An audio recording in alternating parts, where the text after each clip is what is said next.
ನೆನ್ನೆ ಅದೇ ನಿಟ್ಟಿನಲ್ಲಿ ದೊಡ್ಡ ದೊಡ್ಡ ಅಲೆ ಬಂದ್ಬಿಟ್ರೆ ನಿಮ್ಮನ್ನೇ ಸಮುದ್ರ ಕಡೆಗೆ ಎಳ್ಕೊಂಡು ಹೋಗ್ಬಿಡ್ತಾ ಇದೆ. ಅದನ್ನ ನೋಡಿದ್ರೆ ಮನುಷ್ಯನನ್ನೇ ಎಳ್ಕೊಂಡು ಹೋಗ್ತದೆ ಅಂತ ಹೇಳಿದ್ರೆ ಕಡಲ ತೀರಕ್ಕೆ ಹಾಕಿರ್ತಕ್ಕಂಥ ಕಲ್ಲು ನಮ್ಮ ಬಿಜಾಪುರ ಆಗಲಿ ಬೆಳಗಾವಿ ಆಗಲಿ ಬೆಂಗಳೂರಿನಾಗಲಿ ಕಡಲಿಗೆ ಕಲ್ಲು ಹಾಕೋದು ಅಂತ ಹೇಳ್ತೀವಿ. ಅದೇ ಅದು ವ್ಯರ್ಥ ಅಂತ. ಕಡಲಿಗೆ ಕಲ್ಲು ಹಾಕೋದು ಅಂತ ಹೇಳಿದ್ರೆ ಅದು ವ್ಯರ್ಥ ಅಂತ. ಕಲ್ಲು ತಗೊಳಕ್ಕಾಗಲ್ಲ, ಹೋಗ್ಬಿಡ್ತದೆ. ಬಹುಶಃ ನೀವೆಲ್ಲ ಗಮನಿಸಿದ್ರಿ, ಅಲೆಗಳು ಬಂದಾಗ ಆ ಕಲ್ಲುಗಳ ಕೆಳಗಿರ್ತಕ್ಕಂಥ ಉಸುಕೇನಿದೆ, ಉಸುಕನ್ನು ತೆಗೆದೇನಾದರೂ ಹಾಕಿದ್ರೆ ಅದಕ್ಕೆ ಸಾಧ್ಯ ಇಲ್ಲ. ಆ ಉಸುಕನ್ನ ಮತ್ತೆ ನೀರು ಅಲೆ ಹಿಂದೆ ಹೋಗ್ಬೇಕಾದ್ರೆ ಆ ಉಸುಕನ್ನ ಎಳ್ಕೊಂಡು ಹೋಗ್ತದೆ. ಆ ಕಲ್ಲಿನ ಕೆಳಗಡೆಗೂ ಉಸುಕು ಅದನ್ನು ಒಂದು ಮಾಡೆಲ್ ಆಗಿ ತೋರಿಸ್ಬೋದಿತ್ತು. ಅಷ್ಟೆಲ್ಲ ವೈಜ್ಞಾನಿಕವಾಗಿ ನಿಮ್ಗೆ ಬೇಕಾಗಿಲ್ಲ. ಆ ಉಸುಕನ್ನ ಎಳ್ಕೊಂಡು ಅದು ಸ್ಪರ್ಶ ಆಗಿ ಕಲ್ಲುಗಳು ಸಹ ಸಮುದ್ರವನ್ನು ಸೇರ್ಬಿಡ್ತವೆ. ಅದು ನಿರಂತರ ಪ್ರಯತ್ನಕ್ಕೆ ಹೋಗಬೇಡಿ. ನಮ್ಮ ನೈಸರ್ಗಿಕವಾಗಿ ಇದೆ. ನಮ್ಮ ನಿಸರ್ಗ ನೇಚರ್ ಏನಪ್ಪಾ ಅಂತ ಹೇಳಿದ್ರೆ ಅದು ವಿರುದ್ಧವಾಗಿ ಹೋಗಬಾರ್ದು. ಅದಕ್ಕೆ ಹಿಂದೆ ಹೋಗ್ತಾ ಇದ್ರೆ ಅದು ಎಲ್ಲವನ್ನ ಕಲಿಸ್ಕೊಡ್ತದೆ. ಅದು ಒಂದು ರೀತಿಯ ದೇವರಿದ್ದಾಗ ಕಡಲ ದೇವರನ್ನ ನಾವು ಕಾಪಾಡೋಣ. ಅದು ಕಡಲು ಒಡಲು. ಅದು ಸರ್, ನೀವು ಕಾಂಡ್ಲ ಮರ ಇಷ್ಟು ಇಂಪಾರ್ಟೆಂಟ್ ಅಂತ ಹೇಳ್ತಿದ್ರ, ಬಟ್ ನಮ್ಮ ಸರ್ಕಾರ ಯಾಕೆ ಸರ್ ಅದ್ರ ಮೇಲೆ ಅಷ್ಟು ನಿಗಾ ತಗೊಳ್ತಿಲ್ಲ? ಈಗ ನಾವು ನಿಗಾ ಯಾಕೆ ವಹಿಸಿಲ್ಲ ಅಂತ ಹೇಳಿದ್ರೆ ಅದು ಅರಣ್ಯ ಇಲಾಖೆ ಬೇಕಾಗುತ್ತದೆ. ಈಗ ನಾನು ಅದನ್ನು ಉತ್ತರಿಸಿದ್ರೆ ಒಬ್ಬ ನಿವೃತ್ತ ಅಧಿಕಾರಿ, ಮಾಜಿ ಅಧಿಕಾರಿ ಅಂದರೆ ಬಹುಶಃ ನಮ್ಮ ಸ್ನೇಹಿತರು ಹೇಳಿದ್ರು, ನಮ್ಮ ಕಡೂರಿನಲ್ಲಿ ಒಂದು ಸುಮಾರು 300 ಎಕರೆ ಅರಣ್ಯ ಪ್ರದೇಶವನ್ನು ನಾನು ಉಳಿಸ್ಕೊಟ್ಟೆ. ಅಲ್ಲಿ ಸಿದ್ದೇಶ್ವರ ಇಂಟರ್ನ್ಯಾಷನಲ್ ಅನ್ನುವ ಒಂದು ಸಂಸ್ಥೆ ಬೆಟ್ಟದ ಮೇಲೆ 4 ಎಕರೆ ಕಬ್ಬಿಣದ ಅದಿರನ್ನು ತೆಗೆಯೋದಕ್ಕೆ ಅನುಮತಿಯನ್ನು ಪಡ್ಕೊಂಡಿತ್ತು. ಬೆಟ್ಟದ ಮೇಲೆ ಯಾವುದೋ ಕಾಲದಲ್ಲಿ ಅವನದೇ ಪ್ರದೇಶ, ಅದು ಕಂದಾಯದ ಭೂಮಿ. ಅದಕ್ಕೆ ಹೋಗ್ಬೇಕಾದ್ರೆ ಅರಣ್ಯ ಪ್ರದೇಶದಲ್ಲೇ ಹೋಗಬೇಕು. ಅರಣ್ಯ ಪ್ರದೇಶದಲ್ಲೇ ರಸ್ತೆ ಮಾಡ್ಕೊಂಡಿದ್ದಾನೆ. ಗಣಿಗಾರಿಕೆ, ಅದು ಗಣಿಗಾರಿಕೆಗೆ ಅನುಮತಿಯನ್ನು ಕೊಟ್ಟು ನಮ್ಮ ಇಲಾಖೆಗೆ ಬಂದಾಗ ಅದನ್ನು ಅನುಮತಿಯನ್ನು ನಿರಾಕರಿಸಿದ್ವಿ. ಅದು ನನ್ನ ವಿರುದ್ಧವಾಗಿ ಭಾಳಷ್ಟು ಆಪಾದನೆಗಳನ್ನು ಅವ್ರು ಮಾಡ್ತು. ಅದು ನಮ್ಮ ನ್ಯಾಯಾಲಯದ ಮಟ್ಟಕ್ಕೆ ಹೋಯಿತು. ನ್ಯಾಯಾಲಯದಲ್ಲಿ ಅವ್ರು ಹೇಳಿದ್ದು ಒಂದೇ ಪ್ರಶ್ನೆ ಅವರು ಕೇಳಿದ್ರು, ಯಾರು ನಿಮಗೆ ಜಮೀನು ಕೊಟ್ಟರು? ನೀವು are you capable to purchase this land? Are you an agriculturist ಅಂದ್ಬಿಟ್ರು. ಅವನು ನನ್ನ ಅರ್ಜಿಯನ್ನು ವಾಪಸ್ ತಗೊಳ್ತೀನಿ ಅಂತ. ನೋಡಿ, ಈ ಮಟ್ಟದಲ್ಲಿ ನಮ್ಮ ನ್ಯಾಯಾಲಯಗಳು ನಮ್ಮ ಬೆಂಬಲಕ್ಕೆ ಬಂದಿದ್ದಾವೆ, ಪರಿಸರ ಬೆಂಬಲಕ್ಕೂ ಬಂದಿದ್ದಾವೆ. ನಾನು ಈ ಪ್ರಶ್ನೆಗೆ ಉತ್ತರ ಆಗೋದಿಲ್ಲ. ನೀವು ಈ ಪ್ರಶ್ನೆಯನ್ನು ಅರಣ್ಯ ಇಲಾಖೆಯವ್ರಿಗೆ ಕೇಳಬೇಕು. ಹೇಗೆ ಬೆಳೆಸಬೇಕು ಮ್ಯಾಂಗ್ರೋವ್ ಕಾಡುಗಳನ್ನ? ನಾವು ಹೇಗೆ ಬೆಳೆಸಬೇಕು?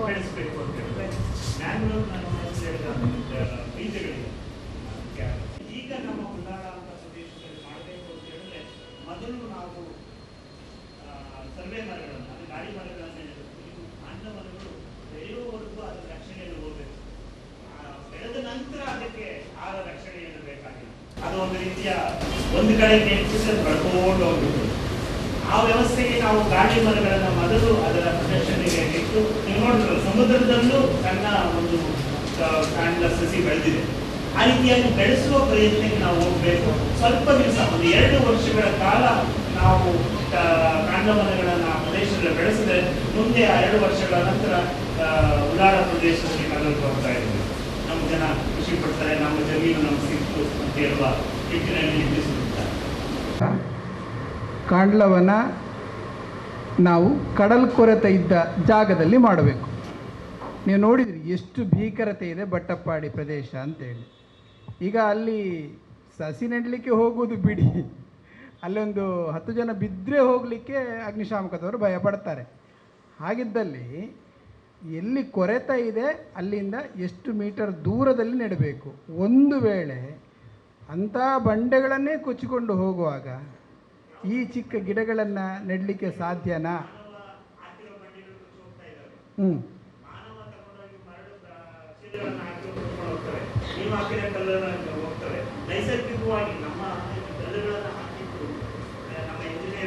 ನಾವು ಕಡಲ ಕೊರೆತವನ್ನು ಕಡಿಗಟ್ಟಬಹುದು, ಕಲ್ಲನ್ನು ಹಾಕಬಹುದು. ನಾವು ನೋಡುವುದಿಲ್ಲ ಅಲ್ಲಿ ಯಾವ ರೀತಿಯಾಗಿ ಅಲೆ ಬಂದು ಹೇಳ್ಕೊಂಡು ಹೋಗ್ತದೆ. ಸರ್, ಅದೇ ಈಗ ಅಂಥ ಬಂಡೆಗಳನ್ನು ಕೊಚ್ಚಿಕೊಂಡು ಹೋಗುವಾಗ ಈಗ 2 ವರ್ಷದವರೆಗೆ ಅದನ್ನು ಕಾಪಾಡಲಿಕ್ಕೆ ಹೇಗೆ ಸಾಧ್ಯ ಆಗ್ಬೋದು? ಅಂದರೆ ಇದರ ಆಸೆ ಬಿಡಬೇಕು. ಒಂದು ಸ್ವಲ್ಪ ಜಾಗದ ಆಸೆ ಈಗ ಬಿಡಬೇಕು ನಾವು. ಯಾಕೆಂದರೆ ಕಾಂಡವನ್ನು ಬೆಳೀಲಿಕ್ಕೆ ಮಿನಿಮಮ್ 3 ವರ್ಷ ಬೇಕು.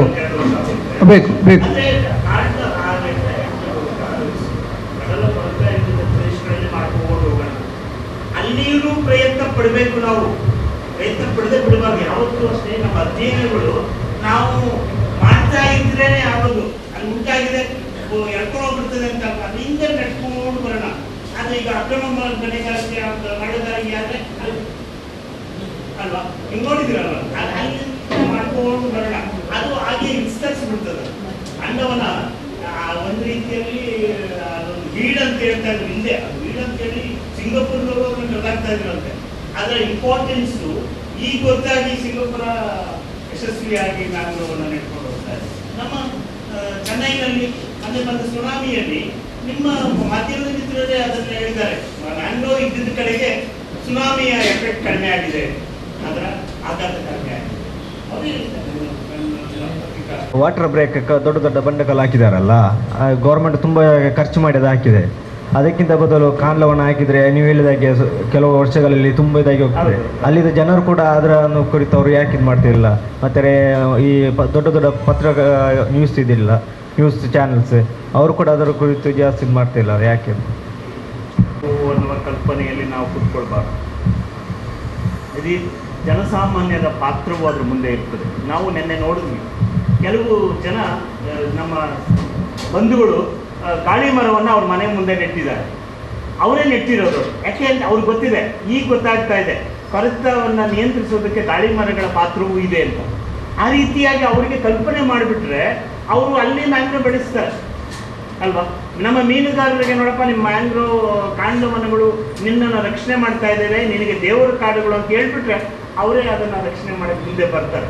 ನಿಮ್ಮ ಮೀನುಗಳು ಇವತ್ತು ನಮ್ಮ ರಾಜ್ಯದಲ್ಲಿ ಮೀನು ದೊರೀತಾ ಇರತಕ್ಕಂಥ ಸಂಖ್ಯೆ ಕ್ಷೀಣ ಆಗ್ತಾ ಇದೆ ಅಂತ ಹೇಳ್ತಾ ಇದ್ದೀವಿ ನಾವು. ಯಾಕೆ ಅಂತ ಹೇಳಿದ್ರೆ ಅವು ಕಾರ್ಖಾನೆಗಳನ್ನೇ ನಾವು ಮುಚ್ತಾ ಇದ್ದೀವಿ, ಹೆಸರುಗಳಿಗೆ ಕಲ್ಲಾಗ್ತಾ ಇದ್ದೀವಿ. ಮ್ಯಾಂಗ್ರೋವ್ ಕಡಿದ್ಮೇಲೆ ಯಾಕೆ ಬರ್ತಾವೆ ಮೀನುಗಳು? ಮತ್ತೆ ಸಮುದ್ರಕ್ಕೆ ಹೋಗಿ ಮತ್ತೆ ಏನು ಇಡೋಕ್ಕಾಗೋದಿಲ್ಲ, ಮರಿಗಳು. ಅಂದರೆ ಸಾರ್ವಜನಿಕರ ಪಾತ್ರವೂ ಇದು ಬಹಳ ಪ್ರಮುಖ. ಪಾರ್ಟಿಸಿಪೇಷನ್, ಪಬ್ಲಿಕ್ ಪಾರ್ಟಿಸಿಪೇಷನ್ ಅಂತ ಹೇಳ್ತೀವಿ, ಅವ್ರು ಬೇಕು ನಮಗೆ. ನಾವು 24 ಗಂಟೆಗಳ ಕಾಲ ಕಾಂಡದಲ್ಲಿ ಕಾವಲು ಕಾಯಕ್ಕಾಗೋದಿಲ್ಲ. ನಮ್ಮ ಜನಗಳು, ಸಾಮಾನ್ಯರು ಬೇಕು, ನಿಮ್ಮಂಥ ಪತ್ರಕರ್ತರು ನಮಗೆ ಬೇಕು. ನಿಮ್ಮಂಥ ಪತ್ರಕರ್ತರು ಇಲ್ಲಿ ಮ್ಯಾಂಗ್ರೋವ್ ನೆಟ್ಟಿದ್ದಾರೆ, ಇದನ್ನು ಸ್ವಲ್ಪ ಕಾವಲುಗಾರರನ್ನು ನೇಮಿಸಿ ಅಲ್ವಾ, ಒಂದು ಸ್ವಲ್ಪ ದಿವಸ ಆಗಲಿ, 1-2 ವರ್ಷಗಳ ಕಾಲ ಕಾವಲುಗಾರರನ್ನು ನೇಮಿಸಿ ಅದು ಬೆಳ್ಕೊಂಡ ಮೇಲೆ ನಿಮ್ಮ ಅವಶ್ಯಕತೆ ಇಲ್ಲ ಅಂತ ಹೇಳ್ತೀವಿ ಅಲ್ವಾ. ನಾವು ಕಾಂಡವನಗಳು ಬೆಳೆದ ಮೇಲೇನೂ ನಮ್ಮ ಜನ ಸೌದೆಗಾಗಿ ಕಡಿತಾರೆ. ಸೊ ಅದನ್ನೆಲ್ಲ ನಿಯಂತ್ರಿಸೋದಕ್ಕೆ ನಮ್ಮ ಸಾರ್ವಜನಿಕರ ಪಾತ್ರ ಪ್ರಮುಖವಾದದ್ದು. ಅವರ ಪಾರ್ಟಿಸಿಪೇಷನ್ ಬೇಕೇ ಆಗ್ತದೆ, ಮತ್ತು ಮಾಧ್ಯಮ ಮಿತ್ರರ ಸಹಕಾರ ಬೇಕು. ನಾನು ಮ್ಯಾಂಗ್ರೋವ್ ಕಾರ್ಡ್ ಬಗ್ಗೆ ಮುಂಚಿತವಾಗಿ ಕೇಳಿದ್ದೆ, ಮ್ಯಾಂಗ್ರೋವ್ ಕಾರ್ಡ್ ಬಗ್ಗೆ ಏನು ಅಂತ. ಆದರೆ ಈ ಮ್ಯಾಂಗ್ರೋವ್ ಕಾರ್ಡ್ ಬಗ್ಗೆ ಯಾಕೆ ಜನ ಎಚ್ಚೆತ್ಕೊಳ್ತಿಲ್ಲ ಅಂತ, ಸರ್ಕಾರ ಕೂಡ ಎಚ್ಚೆತ್ಕೊಳ್ಬೇಕಲ್ಲ ಇದ್ರ ಬಗ್ಗೆ. ಮತ್ತು ಈಗ ನಾವು ಇದು ಮ್ಯಾಂಗ್ರೋವ್ ಕಾರ್ಡ್ ಬಗ್ಗೆ ಎಲ್ಲ ಹೇಳಿದ್ದೇವೆ, ಆದರೂ ಇವತ್ತಿಂದ ಅದ್ರ ಬಗ್ಗೆ ಏನಾದರೂ ಕ್ರಮ ಕೈಗೊಳ್ಬೇಕಲ್ಲ, ನಾವು ಏನಾದರೂ ಹೇಳಬೇಕಲ್ಲ ಸರ್ಕಾರಕ್ಕೆ. ಅಲ್ಲಿ ಜನರ ಕೂಡ ನಾವು ಕರ್ಕೊಂಡು ಹೋಗಿ ಇದಕ್ಕೆ ಸರ್ಕಾರಕ್ಕೆ ಅಥವಾ ಯಾವುದೋ ನ್ಯೂಸ್ ಅಂದರೆ ಯಾವುದೋ ಒಂದು ವಾರ್ತಾಪತ್ರಿಕೆಯಲ್ಲೆಲ್ಲ ಇದ್ರ ಬಗ್ಗೆ ನ್ಯೂಸ್ ಅಪ್ಡೇಟ್ ಮಾಡ್ಬೋದಲ್ಲ ಅಂತ ಕೋರಿಕೆ ಸರ್. ಆಗ್ತಾ ಇದೆ ಮ್ಯಾಂಗ್ರೋವ್ ಕಾರ್ಡ್ ಬಗ್ಗೆ ಆಗಬೇಕು ಅಂತ. ನಾವು ಬೇಗ ಇದ್ರ ಬಗ್ಗೆ ಕ್ರಮ ಕೈಗೊಳ್ಬೇಕು ಸರ್. ಅಂದರೆ ಮ್ಯಾಂಗ್ರೋವ್ ಕಾರ್ಡ್ಗಳ ಬಗ್ಗೆ ನಿನ್ನೆ ನೋಡಿದಾಗ ಆ ಪ್ರದೇಶದಲ್ಲಿ ಏನೋ ಒಂದು ಸಮಸ್ಯೆ ಆಗಲಿಲ್ಲ, ಈ ಥರ ಸಮುದ್ರದ ನೀರೆಲ್ಲ ಬಂದು ಮನೆಗಳು ಎಲ್ಲ ಕೊಚ್ಕೊಂಡು ಹೋಗಿದ್ದು. ಆದರೆ ಮ್ಯಾಂಗ್ರೋವ್ ಕಾರ್ಡ್ ಇಲ್ಲದ ಕಡೆ ಎಲ್ಲ ಕೊಚ್ಕೊಂಡು ಹೋಗಿದೆ. ಇದಕ್ಕೆ ಅಂದರೆ ನಾನು ನೋಡಿದ ಪ್ರಕಾರ, ನನ್ನ ಪ್ರಕಾರ ಹೇಳ್ಬೇಕಾದ್ರೆ ಮ್ಯಾಂಗ್ರೋವ್ ಕಾರ್ಡ್ಗಳು ಬೇಕು ಅಂತ. ಅದ್ರ ಬಗ್ಗೆ ಕ್ರಮ ಬೇಗನೆ ಕೈಗೊಳ್ಬೇಕಲ್ಲ ಸರ್. ಅದಕ್ಕೆ ನಾವು ಅರಣ್ಯ ಇಲಾಖೆಗೆ ಹೇಳಿದ್ರೆ ಒಪ್ಕೊಳ್ತಾರಾ? ಸಂವಿಧಾನ ನಮ್ಮ ಎಲ್ಲ ಜನಸಾಮಾನ್ಯರಿಗೆ ರಕ್ಷಣೆಯನ್ನು ಕೊಟ್ಟಿದೆ. ರೈಟ್ ಟು ಲೀವ್ ಅಂತೇಳಿ, ಬದುಕುವ ನಿಟ್ಟಿನಲ್ಲಿ ಅಲ್ವಾ, ರೈಟ್ ಟು ಲೀವ್ ಅಂತೇಳಿ ನಮ್ಮ ಸಂವಿಧಾನ ನಮ್ಮ ಹಕ್ಕನ್ನು ಕೊಟ್ಟಿದೆ. ಅದರ ಅಡಿಯಲ್ಲಿ ನಾವು ಸರ್ಕಾರವನ್ನು ಪ್ರಶ್ನೆ ಮಾಡಬೇಕು, ಅರಣ್ಯ ಇಲಾಖೆಯನ್ನು ಪ್ರಶ್ನೆ ಮಾಡಬೇಕು. ಅರಣ್ಯ ಇಲಾಖೆಗೆ ಕೇಂದ್ರ ಸರ್ಕಾರವು ಭಾಳಷ್ಟು ಅನುದಾನವನ್ನು ಕೊಡ್ತಾ ಇದೆ. ಅದರಿಂದ ಈಗ ನಿಮ್ಮ ಮುಂದೆ ಅರಣ್ಯ ಇಲಾಖೆ ಯಾವ ರೀತಿ ಕೆಲಸ ಮಾಡ್ತಿಲ್ಲ ಅಂತ ಹೇಳೋದು ಬೇಡ. ನಮ್ಮ ಪ್ರಯತ್ನವನ್ನು ಮಾಡೋಣ. ನಮ್ಮ ಉಳ್ಳಾಳ ಪತ್ರಕರ್ತರು, ನಮ್ಮ ದೇವಿ, ಈ ಉಳ್ಳಾಳವನ್ನು ಆಳಿದ ಪ್ರದೇಶದ ಜನ ಅವರು, ಹಬ್ಬಕ್ಕ ದೇವಿಯ ನಾಡಿನವರು ನಿಂತ್ಕೊಂಡ್ರೆ ಏನೆಲ್ಲ ಸಾಧನೆ ಮಾಡ್ಬೋದು. ಹಬ್ಬಕ್ಕ ದೇವಿಯವರ ನಾಡು ನಮ್ಮ ರಾಜ್ಯಕ್ಕೆ ಒಂದು ಮಾದರಿಯಾಗಲಿ. ಅವರು ನಿಂತು, ಪತ್ರಕರ್ತರು ನಿಂತು ಇದೆಲ್ಲ ಕೇಳಲಿ. ಅವರು ಜನ ಕೇಳಲಿಲ್ಲ ಅಂತ ಹೇಳಿದ್ರೆ ನಮಗೆ ನೀವು ಕೊಡಿ, ಒಂದು 100 ಮೀಟ್ರ್ ಜಾಗ ನಮಗೆ ಕೊಡಿ, ಅದಕ್ಕೆ ಸ್ವಲ್ಪ ಅನುದಾನ ಕೊಡಿ, ನಾವು ಕಾಂಡವನಗಳನ್ನು ನೆಡ್ತೇವೆ, ನಿಮಗೆ ತೋರಿಸ್ತೇವೆ, ಆಗ ಬಂದು ನೋಡ್ಕೊಳ್ಳಿ. ನಮ್ಮ ಮೇಡಮ್ ಅವರು ಹೇಳಿದ ಪ್ರಕಾರ ಭಾಳಷ್ಟು ಕಡೆಗೆ ಮ್ಯಾಂಗ್ರೋವ್ಗಳನ್ನು ಹಿಂದೆ ಕಡ್ದಾಕ್ಬಿಟ್ರು. 80-90% ಹೋಗಿರ್ತಕ್ಕಂಥ ಪ್ರದೇಶಗಳು ವಿಯೆಟ್ನಾಂನಲ್ಲಿ ಇವತ್ತು ಕಾಂಡವನಗಳನ್ನು ಬೆಳೆಸಿ ಮೀನುಗಾರರಿಗೆ ಮತ್ತು ಕಡಲ ತೀವ್ರತೆ ಉಂಟಾಗ್ತಕ್ಕಂಥ ಎರೋಷನ್ ಆಗೋದನ್ನು ಕಂಟ್ರೋಲ್ ಮಾಡಿದ್ದಾರೆ ಅಂತೇಳಿ ಹೇಳೋದಂದ್ರೆ ಹೆಮ್ಮೆ ಪಟ್ಟುಕೊಂಥ ವಿಷಯ. ನಮ್ಮ ಶ್ರೀಲಂಕಾದಲ್ಲೂ ಅದರ ಪ್ರಯತ್ನ ನಡೆದಿದೆ. ನಮ್ಮ ಕೇರಳ ರಾಜ್ಯದಲ್ಲೂ ಭಾಳಷ್ಟು ಕಡೆಗಳಲ್ಲಿ ಅಲ್ಲಲ್ಲಿ ಮ್ಯಾಂಗ್ರೋವ್ಗಳ ಬಗ್ಗೆ ಕಲ್ಪನೆ ಜನಗಳಲ್ಲಿ ಉಂಟಾಗಿದೆ ಅಂತ ನಾನು ಕೇಳಿದ್ದೀನಿ. ಅಲ್ಲಿ ರೈತರಿಗೆ ಮ್ಯಾಂಗ್ರೋವ್ ಸಸಿಗಳನ್ನು ಕೊಡ್ತಾ ಇದ್ದಾರಂತೆ, ನೀವು ಮಾಡಿ ಅಂತ. ಬಹುಶಃ ನಮ್ಮ ರಾಜ್ಯದಲ್ಲೂ ಆ ರೀತಿಯಲ್ಲಿ ನಮ್ಮ ರೈತರಿಗೆ ಆ ಪ್ರದೇಶದ ಜನಗಳಿಗೆ ಕೊಟ್ಟರೆ ಅವರು ನೆಡ್ತಾರೆ. ನೀವು ನೋಡಿದ್ರಲ್ಲ ನೆನ್ನೆ ಆ ಒಂದು ಮನೆಯವರು ಗಾಳಿ ಮರಗಳನ್ನು ನೆಟ್ಟಿದ್ದಾರೆ, ಸರ್ವೆ ಮರ. ಅಂದರೆ ಏನು ಅದಕ್ಕೆ ಯಾಕೆ ನೆಟ್ಟಿದ್ದಾರೆ ಅಂದರೆ ಆ ಸರ್ವೆ ಮರದಿಂದ ಕಡಲ ಕೊರತೆ ಆಗಲ್ಲ ಅಂತೇಳಿ. ಅದೇ ಮ್ಯಾಂಗ್ರೋವನ್ನು ನೆಟ್ಟರು ಆಗುತ್ತೆ ಅಂತ ಅವ್ರಿಗೆ ಕಲ್ಪನೆ ಮೂಡಿಸಿದ್ರೆ ಖಂಡಿತ ಅವರು ಇದನ್ನು ಮ್ಯಾಂಗ್ರೋವ್ ಬೆಳೆಸೋದಕ್ಕೆ ನಮಗೆ ಸಹಾಯ ಮಾಡ್ತಾರೆ. ಮುಂದೆ ಮ್ಯಾಂಗ್ರೋವ್ ಬೆಳೆಯೋದಕ್ಕೆ ಒಂದು ಪೂರಕ ವೇದಿಕೆ ಸಿದ್ಧ ಆಗ್ತದೆ. ಸರಿ, ಇಲ್ಲಿ ಉಳ್ಳಾಲದಿಂದ ಉಚ್ಚಿಲ ಈ ಬೀಚ್ ತುಂಬ ಅಪಾಯಕಾರಿ, ಅಂದರೆ ತುಂಬ ವೇಗವಾಗಿ ಅಲೆಗಳು ಬಂದುಬಿಡ್ತದೆ. ಅಂದರೆ ಸ್ವಲ್ಪ ಡೀಪ್ ಇದೆಲ್ಲ ಇದೆ, ಅದರ ವೇವ್ಸಿನ ವೇಗ ಕೂಡ ಜಾಸ್ತಿ ಇದೆ ಅಂತ ಹೇಳ್ತಿದ್ದಾರೆ. ಆದರೆ ಬೇರೆ ಕಡೆಯಲ್ಲಿ ಹೋಲಿಸುವಾಗ ಆ ವೇವ್ಸ್ ಕಡಿಮೆ ಇದೆ. ಈಗ ಪಣಂಬೂರು ಆಚೆ ಹೋಗೋ ಸ್ವಲ್ಪ ಅಷ್ಟು ತೀವ್ರತರ ಇಲ್ಲ ಅಂತ. ಆ ತೀವ್ರತರ ಇರುವ ವೇವ್ಸ್ಗೆ ಈ ಮ್ಯಾಂಗ್ರೋವ್ಸ್ ಅದನ್ನು ತಡೆದು ನಿಲ್ಲಿಸುವ ಸಾಧ್ಯತೆ ಇದೆ.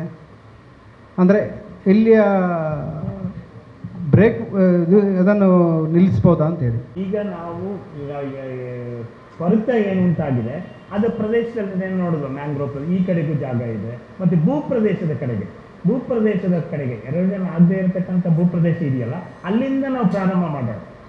ಈಗ ಸರ್ವೆ ಮರಗಳನ್ನು ನೆಟ್ಟಿದ್ದಾರೆ, ಅಲ್ಲಿ ಮ್ಯಾಂಗ್ರೋವ್ಸ್ ನೆಡೋಣ. ನಾವು ಏನು ಮಾಡ್ತೀವಿ ಅಂದರೆ ಪ್ರಯತ್ನ ಪಡೋದಿಲ್ಲ. ಮ್ಯಾಂಗ್ರೋವ್ ಬರೋದಿಲ್ಲ, ಯಾರನ್ನು ಕಟ್ಕೊಂಡು ಹೋಗ್ಬಿಡ್ತಾರೆ ಅಂತ ಹೇಳುವ ನಿಟ್ಟಿನಲ್ಲೇ ಇರ್ತೀವಿ ನಾವು. ಇಲ್ಲಿ ನಮ್ಮ ಮೇಡಮ್ ಅವರು ಒಂದು ಕಡೆಗೆ ಹೇಳ್ತಾರೆ ನೋಡಿ, ವಿಯೆಟ್ನಾಂನಲ್ಲಿ 20,000 ಹೆಕ್ಟೇರು ಮ್ಯಾಂಗ್ರೋವನ್ನು ನೆಟ್ಟಿದ್ದಾರೆ. ಈಗ ಅದರ ಇಂಪಾರ್ಟೆನ್ಸ್ ಗೊತ್ತಾಗಿದೆ. ನಮ್ಮ ರಾಜ್ಯದಲ್ಲಿ ಎಷ್ಟು ಎಕರೆ ನೀವು ಮಾಡಿದ್ದೀರಿ ಅಂತ ಕೇಳಬೇಕು ನಾವು ಅರಣ್ಯ ಇಲಾಖೆ.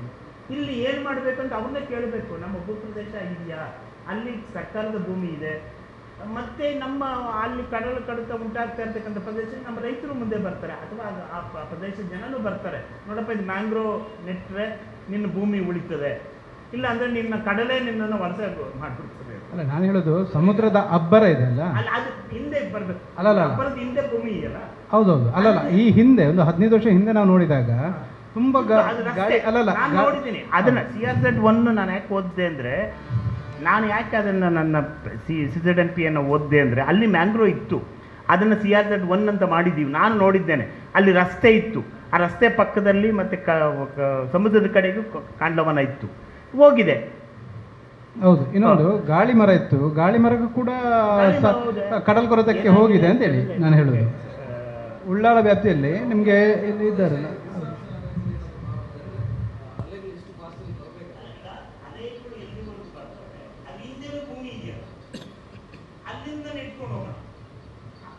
ನೆಟ್ಟು ಬಿಟ್ರೆ ಅದೇ ತಾನಾಗಿ ಸಮುದ್ರ ಕಡೆಗೆ ಅದು ನುಗ್ತಾ ಇರ್ತದೆ. 2 ವರ್ಷಗಳ ಮ್ಯಾಂಗ್ರೋವ್ ಏನಿದೆ, ನಿಮ್ಗೆ ಎಂಥ ಅಲೆಗಳು ಬಂದಲ್ಲಿ ಆ ಬೇರುಗಳಲ್ಲೇ ಅಲೆಯನ್ನು ಕಡಿಮೆ ಮಾಡಿ ಈ ಭೂಮಿ ಕಡೆಗೆ ಅಲೆಗಳು ಎಲ್ಲಿ ಬರ್ತಾ ಇರ್ತವೆ, ಅಲ್ಲಿ ಹಿಂದೆ ಕಡೆ ಭೂಮಿ, ಅಲ್ಲಿ ನಾವು ಕಾಂಡವನಗಳನ್ನು ನೆಟ್ಕೊಂಡು ಹೋಗೋಣ, ಪ್ರಾರಂಭ ಮಾಡೋಣ. ಆಮೇಲೆ ಅದು ವಿಸ್ತರಿಸ್ತದೆ, ಸಮುದ್ರಕ್ಕೂ ವಿಸ್ತರಿಸ್ಬಿಡ್ತದೆ. ವಿಸ್ತರಣೆ ಆಗ್ಬೇಕಂದ್ರೆ ನಮ್ಮ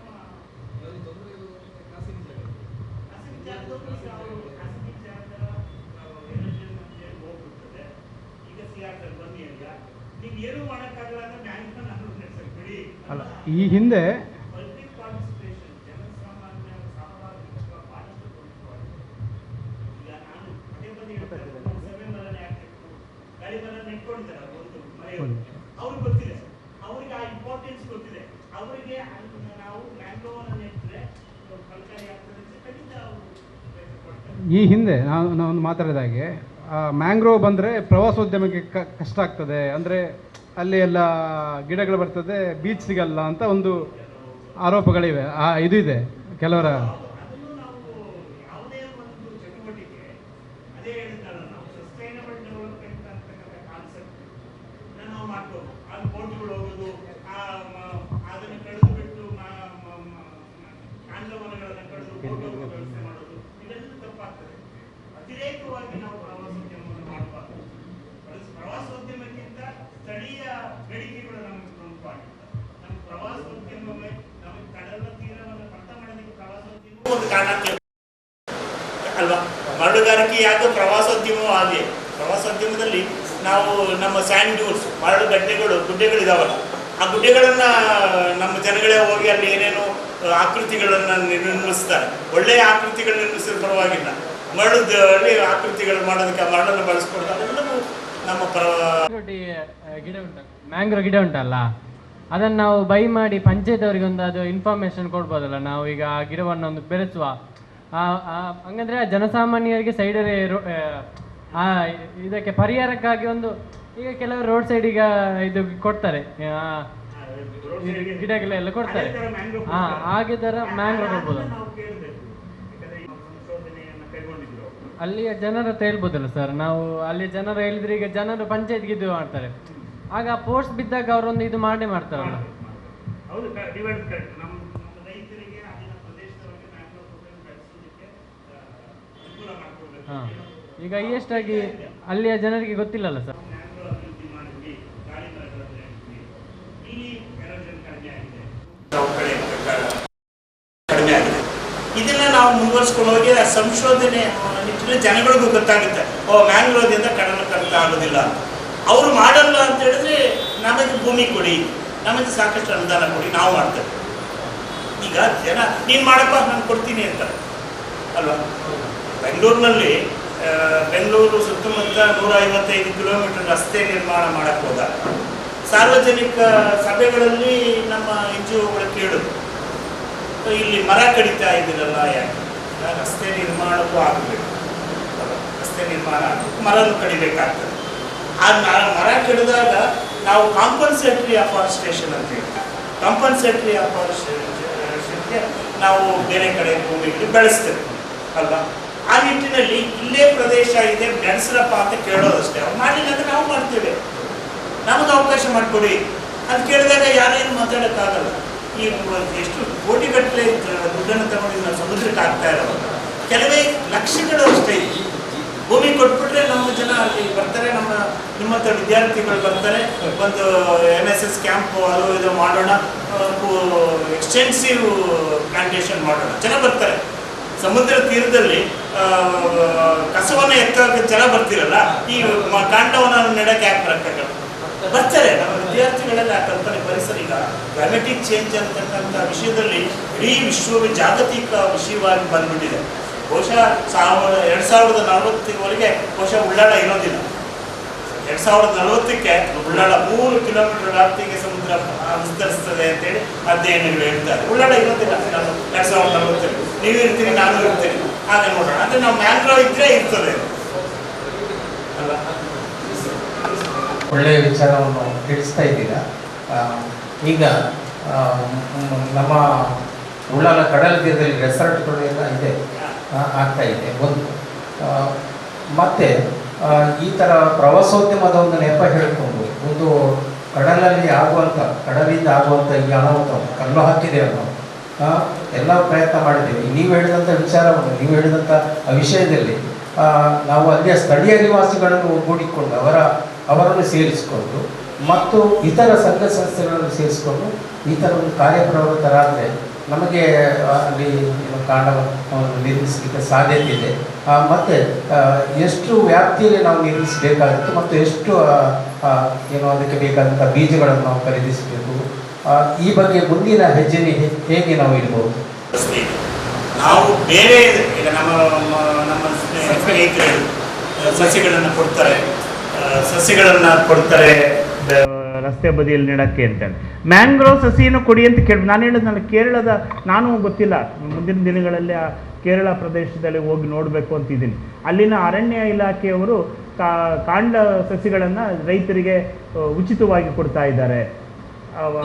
ಬೆಳೆದಿರ್ತಕ್ಕಂಥದ್ದು 1 ವರ್ಷ 2 ವರ್ಷ ಆಗಿರ್ತಕ್ಕಂಥ ದೊಡ್ಡ ಪ್ಯಾಕೆಟ್ನಲ್ಲಿ ಬೆಳೆಸಿರ್ತಕ್ಕಂಥ ಅದನ್ನು ತಂದು ನೆಡ್ತಾ ಇರೋಣ. ಪ್ರಯತ್ನ ಪಡೋದ್ರಲ್ಲಿ ಏನಿದೆ? ಪ್ರಯತ್ನ ಪಡೆದೇನೆ ಕಡಲ ಕೊರತೆ ಆಗ್ಬಿಡ್ತದೆ, ಮ್ಯಾಂಗ್ರೋವ್ ಎಳ್ಕೊಂಡು ಹೋಗ್ಬಿಡ್ತದೆ.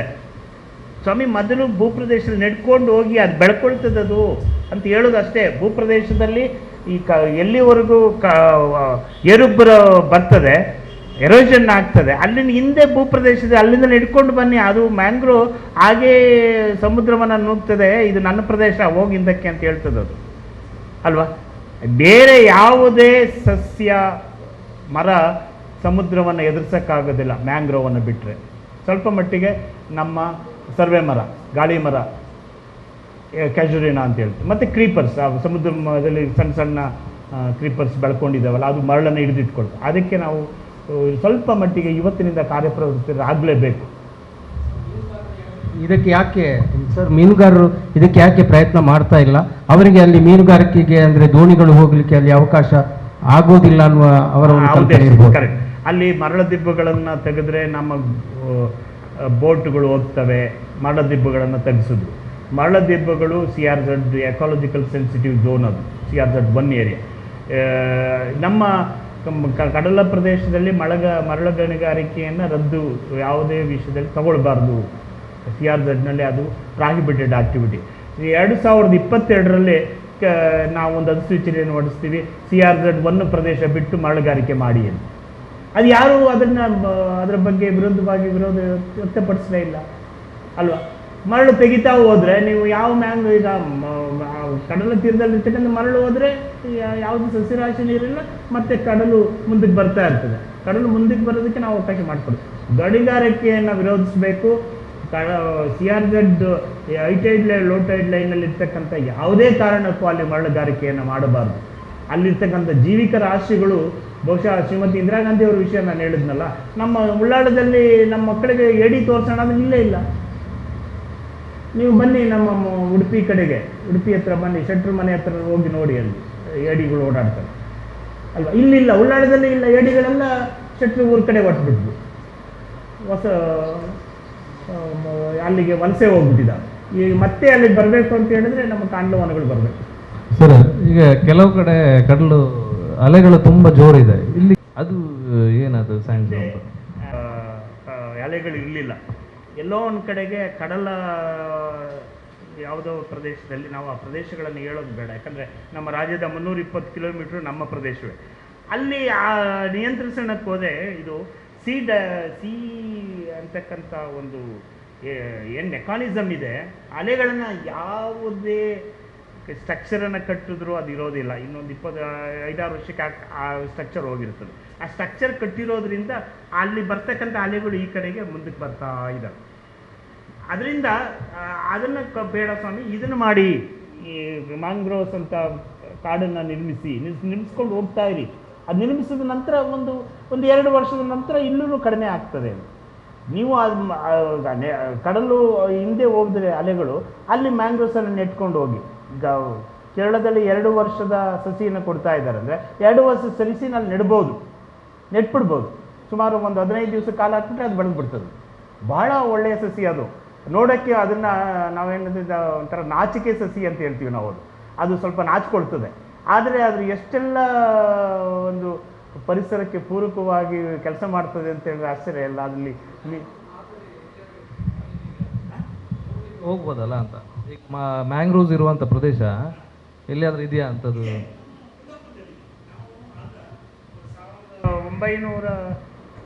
2006ರಲ್ಲಿ ಒಂದು ಸಾಕ್ಷ್ಯಚಿತ್ರ ಮಾಡಿದ್ವಿ ನಾವು. ಸಾಕ್ಷ್ಯಚಿತ್ರ CRZ 1991ರ ಅಧಿಸೂಚನೆಯನ್ನು ಒಂದು ಸಾಕ್ಷ್ಯಚಿತ್ರ ಮಾಡಿದ್ವಿ. ಆಗ ನಾವು ಆ ಬೋಟನ್ನು ತಗೊಂಡು ಒಂದು ಧಾರಾವಾಹಿ ಥರ ಮಾಡಿದ್ವಿ, ಆದರೆ ಅದು ರಿಲೀಸ್ ಆಗಲಿಲ್ಲ. ಆ ರೀತಿಯಾಗಿ ನೀವು ಒಂದು ಸಾಕ್ಷ್ಯಚಿತ್ರ ನಿರ್ವಹಿಸ್ಬೋದು. ಸಾಕ್ಷ್ಯಚಿತ್ರಕ್ಕೇನು ಅಷ್ಟೇನು ಬೇಕಾಗಿಲ್ಲ, ನಿಮ್ಮ ವಾರ್ತಾ ಇಲಾಖೆ ಧನ ಸಹಾಯ ಕೊಡ್ತದೆ, ಮಾಡಿ. ಮೊದಲು ಜನಗಳಿಗೆ ಅವೇರ್ನೆಸ್ ಮಾಡಬೇಕು ಅಲ್ವಾ. ಈ ಕಾಂಡವನಗಳನ್ನ ಅವೇರ್ನೆಸ್ ಕೊಡಬೇಕಂದ್ರೆ ನೀವು ಬೆಳೆಸಬೇಕು. ಜನಗಳು ಏನು ಅಂದ್ಕೊಂಡಿದ್ದಾರೆ, ಕಾಂಡವನ ತಾನಾಗಿ ಬೆಳ್ಕೊತದೆ ಅಂತ. ಬೆಳ್ಕೊಂಡಿರ್ಬೋದು, ಬೆಳೆಸಬೇಕು. ಸರ್, ಈಗ ನಮ್ಮೂರಲ್ಲಿ ದೊಡ್ಡ ಸಮಸ್ಯೆ ಪ್ಲಾಸ್ಟಿಕ್ ತ್ಯಾಜ್ಯ. ದೊಡ್ಡ ಆಂದೋಲನವೇ ಆಯಿತು. ಮಂಗಳೂರಿಂದ ಉಳ್ಳಾಲಕ್ಕೆ ಬರುವ ದಾರಿಯ ಮಧ್ಯೆ ಸಾಧಾರಣ ನೇತ್ರಾವತಿ ಬ್ರಿಡ್ಜ್ ಹತ್ರ ಒಂದು 50 ಫಲಕಗಳಿದೆ. ಒಬ್ಬರು ವ್ಯಕ್ತಿ ಬೆಳಿಗ್ಗೆ 5 ಗಂಟೆಯಿಂದ 7:30 ತನಕ ಆ ಫಲಕವನ್ನು ಹಿಡಿದು ನಿಲ್ತಾ ಇದ್ದರು. ಅಂಥ ಒಂದು ತ್ಯಾಗಜೀವಿ, ಅಂದರೆ ಅಂಥ ಒಂದು ಕೆಲಸವನ್ನು ಅವರು ಮಾಡಿದರು, ನಾಗರಾಜ್ ಬಜಾಲ್ ಅಂತೇಳಿ. ಅದನ್ನು ಮಾಧ್ಯಮಗಳು ಸುದ್ದಿ ಮಾಡಿದವು ಮತ್ತು ಸರ್ಕಾರ ಎಚ್ಚೆತ್ತುಕೊಂಡಿತ್ತು, ಬೇರೆ ಬೇರೆ ಸಂಘಟನೆಗಳು ಸಂಘಗಳು ಸಹಾಯ ಮಾಡಿದವು. ಸೊ ಇದು ಒಂದು ಸ್ವಲ್ಪ ಮಟ್ಟಿಗೆ ಕಡಿಮೆ ಆಗಿದೆ. ಈಗ ಅಂಥ ಒಂದು ಅವೇರ್ನೆಸ್ ಬಂದಿದೆ, ಪ್ಲಾಸ್ಟಿಕ್ ತ್ಯಾಜ್ಯ ಎಸೆಯುವುದು ಕಡಿಮೆ ಆಗಿದೆ. ಹಾಗೆಂತೇಳಿ ಬೀಚ್ ಶುದ್ಧ ಇದೆ ಅಂತಲ್ಲ, ನಮ್ಮ NGOಗಳು ಪ್ರತಿ ತಿಂಗಳಿಗೊಮ್ಮೆ ಏನಾದರೂ ಅಂಥದ್ದು ಮಾಡ್ತಾ ಇದೆ. ಈಗ ಅಂತಹ ಕೆಲಸ ಮಾಡಿದವರು ಕೂಡ ಸ್ವಲ್ಪ ಇದಕ್ಕೆ ಮುಂದೆ ಬರಬೇಕು. ಈಗ ನಮ್ಮೂರಲ್ಲಿ ನೀವು ಸಾಧಾರಣ ಬಿಜೆಯಿಂದ ಇಲ್ಲಿವರೆಗೆ ಬಂದರೆ ಹೆದ್ದಾರಿಯ ಅಂಚಿನಲ್ಲೆಲ್ಲ ಮರಗಳು ಚೆಂದ ಹೂ ಬಿಡ್ತಾ ಇದೆ, ಕದಂಬ ವೃಕ್ಷ. ಈ ಕದಂಬ ವೃಕ್ಷಗಳಿಗೆ ಅದನ್ನು ನೆಡಲಿಕ್ಕೆ ಇಲ್ಲಿ ಪ್ರೇರಣೆ ನೀಡಿದವರು ನಮ್ಮ ಮಾಧವ್ ಉಳ್ಳಾಲ್ ಅನ್ನೋ ಒಂದು ಪರಿಸರವಾದಿ. ಸೊ ಅವರು ಕೂಡ ಈ ಉಳ್ಳಾಲದ ನಮ್ಮ ಈ ಏನು ಅಭಿಯಾನ ಇದೆ ಅದರಲ್ಲಿ ಕೈ ಜೋಡಿಸ್ಬೋದು. ಹಾಗೆ ಅಂಥವರು ಮುಂದೆ ಬಂದಾಗ ನಮಗೆ ಶಕ್ತಿ ಬರ್ತದೆ. ಈಗ ಬರೀ ನಾವು ನಮ್ಮ ಈ ಕೆಲಸದ ಒತ್ತಡದ ಮಧ್ಯೆ ಕಾಂಡವನ್ನು ನೆಡಲಿಕ್ಕೆ ಹೋದರೆ ಯಾರಾದರೂ 4 ಜನ ಟೀಕೆ ಮಾಡಿದರೆ ನಾವು ಸ್ವಲ್ಪ ಕುಗ್ಗಿ ಹೋಗ್ತೇವೆ. ಸೊ ನಿಮ್ಮ ಸಹಕಾರ ಅಥವಾ ನಿಮ್ಮ ಸಪೋರ್ಟ್ ನಮಗೆ ಸದಾ ಬೇಕು. ಇವತ್ತಿನ ಈ ಸಂವಾದ ಬಹಳ ಚೆಂದಾಗಿ ಮೂಡಿ ಬಂದಿದೆ ಸರ್. ಈಗ ನಾವೆಲ್ಲ ಗ್ರಹಿಸಿದ್ದೇವೆ ನಮ್ಮ ಮೊದಲ ಕಾರ್ಯಕ್ರಮ ಹೇಗಿರ್ಬೋದು ಅಂತ ಚೆನ್ನಾಗಿ ಮಕ್ಕಳು ಅರ್ಥೈಸಿದ್ದಾರೆ. ಈಗ 1.5 ದಿನದಲ್ಲಿ ಅವರು ಬಹಳ ವಿಚಾರವನ್ನು ತಿಳ್ಕೊಂಡ್ರು ಮತ್ತು ಒಳ್ಳೆಯ ಪ್ರಶ್ನೆಗಳನ್ನೆಲ್ಲ ಕೇಳಿದರು. ಸೊ ಅವರಿಗೆ ಸಮರ್ಪಕವಾದ ಉತ್ತರ ಸಿಕ್ಕಿದೆ ಅಂತ ನಾವು ಭಾವಿಸಿದ್ದೇವೆ. ಒಳ್ಳೆ ಶಾಸಕರಿದ್ದಾರೆ, ಸ್ಪಂದಿಸ್ತಕ್ಕಂಥ ಶಾಸಕರಿದ್ದಾರೆ ಖಾದರ್ ಸಾಹೇಬರು. ಅವರು ಬಹುಶಃ ಈ ವಿಚಾರವನ್ನು ಅವರ ಗಮನಕ್ಕೆ ತಂದರೆ ಬಹುಶಃ ಅವರು ನಿಮಗೆ ಖಂಡಿತ ಸಹಾಯ ಮಾಡ್ತಾರೆ. ಒಳ್ಳೆಯ ಶಾಸಕರು ಅವರು ಪಕ್ಷಾತೀತವಾಗಿ ಕೆಲಸ ಮಾಡ್ತಕ್ಕಂಥವ್ರು. ಅಂಥವ್ರನ್ನ ನಾವು ಬಳಸ್ಕೊಡೋಣ, ಅವ್ರ ಹತ್ರ ಹೋಗೋಣ. ಅವ್ರು ಯಾವತ್ತೂ ಖಾಲಿ ಶಾಸಕರಾಗಲ್ಲ, ಈಗ ಸ್ಪೀಕರ್ ಆಗಿದ್ದಾರೆ, ರಾಜ್ಯಕ್ಕೆ ಶಾಸಕರು. ಈಗ ನಿಮಗೆ ನಮಗೆ ಬಲ ಇದೆ ಅಂತ ಅಂಥವ್ರು ನಮ್ಮ ಮುಂದೆ ಇರೋವಾಗ ನಾವು ಯಾಕೆ ಎಲ್ಲೋ ಯಾರನ್ನ ಹುಡ್ಕೋದು, ಅವ್ರ ಹತ್ರ ಹೋಗೋಣ. ಇದೆಲ್ಲ ಹೇಳಿದ್ರೆ ಬಹುಶಃ ಸ್ಪಂದನೆ ನೀಡ್ತಾರೆ ಅಂತೇಳಿ ನನಗನ್ನಿಸಿದೆ. ಒಂದು ವಿಷಯದಲ್ಲಿ ನಾವು ಅವರನ್ನು ಭೇಟಿ ಮಾಡಿದ್ವಿ, ಭಾಳ ಬೇಗ ಅವರು ಕಾರ್ಯಪ್ರವೃತ್ತರಾದರು. ಅದರಿಂದ ಅಂಥ ವಿಷಯವನ್ನು ಬಳಸ್ಕೊಳ್ಳೋಣ. ಮುಂದೆ ಯಾರೋ ಇಲ್ಲಿ MP ಬರ್ತಾರೆ, ಅವ್ರನ್ನೂ ಸ್ವಲ್ಪ ಇಲ್ಲಿ ಬಂದಾಗ ಕೇಳೋಣ. ನಮ್ಮ ಈ ಥರ ಅವ್ರು ಹೇಳೋದಂದರೆ ಸಮಸ್ಯೆಗೆ ಪರಿಹಾರನೂ ಕೊಡಿ, ನಾನು ಪ್ರಯತ್ನ ಪಡ್ತೀನಿ ಅಂತ. ಯಾವುದೇ ರಾಜಕಾರಣಿಗಳು ಅದನ್ನು ವಿರೋಧಿಸೋದಿಲ್ಲ. 10 ಜನಕ್ಕೆ ಪ್ರಯೋಜನ ಆಗ್ತದೆ ಅಂದರೆ ಸಹಕಾರ ಮಾಡೋಕ್ಕೆ ಮುಂದೆ ಬರ್ತಾರೆ, ಅವ್ರನ್ನ ಬಳಸ್ಕೊಳ್ಳೋಣ. ಈಗ ಸದ್ಯಕ್ಕೆ ಇವರಿದ್ದಾರೆ, ನಾವು MP ಅವರನ್ನು ನೋಡೋಣ. ಮುಂದೆ ಕೇಂದ್ರದಲ್ಲಿ ಯಾರಾದರೂ ಮಂತ್ರಿಗಳಾದರೆ ಅವರನ್ನು ಅವರ ಧ್ವನಿಯನ್ನು ತಗೊಂಡು ನಮಗೆ ಧ್ವನಿಗೂಡಿಸೋಕ್ಕೆ ಕೇಳ್ಕೊಳ್ಳೋಣ. ನನ್ನ ಹೆಸರು ದೀಪಾ. ನಾನು ದಯಾನಂದ ಪೈ P ಸತೀಶ್ ಪೈ ಪ್ರಥಮ ದರ್ಜಾ ಕಾಲೇಜು ರಥಬೀದಿ ಮಂಗಳೂರಿಂದ ಜರ್ನಲಿಸಮ್ ಸ್ಟೂಡೆಂಟ್ ಆಗಿ ಬಂದಿದ್ದೇವೆ. ನಮ್ಮ ಊರು ಬೆಳಗಾವಿ. ನನ್ನ ಹೆಸರು ನೇತ್ರಾವತಿ, GFGC ಕಾರ್ಶಿಟ್ ಮ್ಯಾಂಗ್ಳೂರ್. ನನ್ನ ಊರು ವಿಜಯಪುರ.